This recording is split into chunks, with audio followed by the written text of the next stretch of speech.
ரசூலுல்லாஹ் ஒரு துஆ சொல்லி தந்தார்கள். புகாரியில் இந்த ஹதீஸ் வருகிறது. யார் இதை ஓதிவிட்டு தஹஜ்ஜத்திலே அல்லாஹ்விடம் கரமேந்தினார்கள், அல்லாஹ்வுடைய வெறும் கையாக அனுப்பவே மாட்டாண்டார்.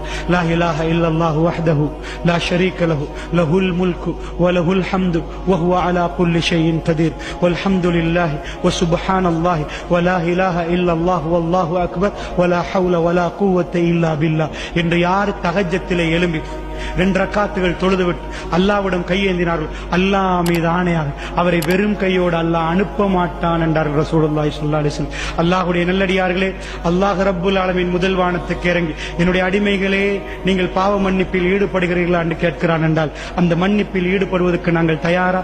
இன்னொரு ரிவாயத் வருது, லா இலாஹ இல்லா அன்த சுப்ஹானக இன்னி குன்து மினல் ஸாலிமீன் என்று சொல்லி யார் அல்லாஹ்விடம் நெருங்குகிறார்களோ அவர்களுக்கு அல்லாஹ் கொடுப்பான் என்கிறார். அதோடு ரசூலுல்லாஹ் மீது ஸலவாத்து சொல்லி நீங்கள் இந்த இரவுகளில் அல்லாஹ்விடம் நிறைய கேட்கலாம்.